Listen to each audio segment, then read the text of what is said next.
Muy buenas noches, vamos con lo mejor de la información deportiva en este ya casi fin de semana. Comenzamos hablando de automovilismo porque este fin de semana se le pone punto final a todo lo que tiene que ver con el deporte motor en la Ciudad de México. Se trata del Endurance 24 horas que se va a llevar a cabo en el Autódromo Hermanos Rodríguez. La temporada 2017 de la Copa Noti Auto llegará a su fin en el Autódromo Hermanos Rodríguez con el máximo evento de resistencia, la Endurance 24, donde se estima la participación de 50 autos que buscarán cumplir con el reto que implica manejar durante un día entero a gran velocidad, con relevos mínimos de 3 pilotos y un máximo de 4. Otro atractivo de esta competencia que se llevará a cabo sábado y domingo en el Hermanos Rodríguez es que los aficionados podrán entrar a la pista y convivir con los pilotos, así como apreciar de cerca a los autos que correrán. La parrilla estará abierta al público a las 12:50 horas del sábado 16 de diciembre y el público deberá salir de la misma a las 13:50 para dar la bandera verde a las 14 horas en punto. Vianey Zárate, 21 Noticias.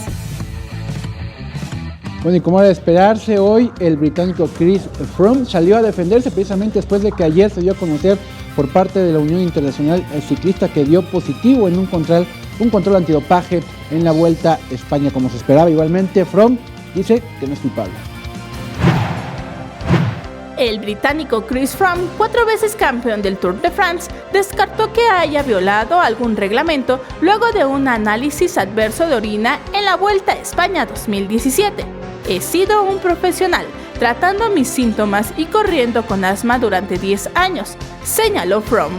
Chris aseguró que durante toda su carrera ha tenido al tanto a la Unión Ciclista Internacional de su padecimiento de asma y el tratamiento que toma para controlarlo, y destacó que el hecho de ser suspendido por el organismo de manera inmediata, como marca el protocolo, es una prueba de ello. Mencionó que en todo este tiempo de correr en las máximas competiciones de ciclismo de carretera, ha conocido las reglas y hasta dónde pueden llegar, y subrayó que nunca las ha violado. Vianey Zárate, 21 Noticias.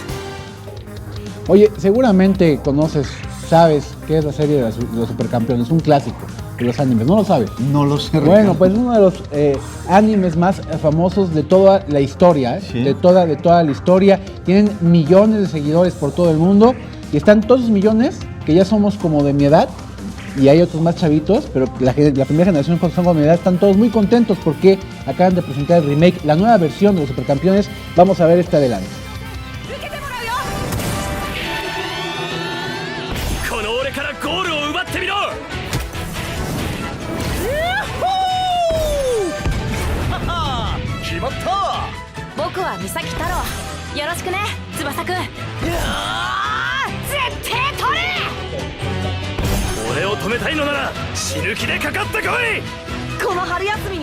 Ahí está la serie de Supercampeones, ¿ya te acordaste? Ya esta me acordé. Que tenía como, que tiene como famoso protagonista a Oliver Thorne, ¿no? Que era precisamente el delantero, que después hay una bola ahí, lo platicaba con Beto, nuestro microfonista que es muy fan, hay una bola de mitos urbanos ahí del final de la serie, que en realidad en el último capítulo era todo un sueño y que él pierde las piernas. Bueno, hay una bola de leyendas urbanas, pero es uno de los animes más exitosos de toda la historia, Bueno, pues viene ya una reedición, un remake, y este es precisamente ya el adelanto que se va a conocer. Los fans de todo este tipo de series animadas están felices, se han vuelto locos, ya lo quieren ver en pantalla. Y de soccer, de fútbol, soccer también. Y Uno lo veía y le daban ganas de aventarse chilenas. Por supuesto, en el patio, bueno, en el jardín, en la calle, en Japón lo han fuera. llevado, incluso lo han hecho ya hasta musical en teatro.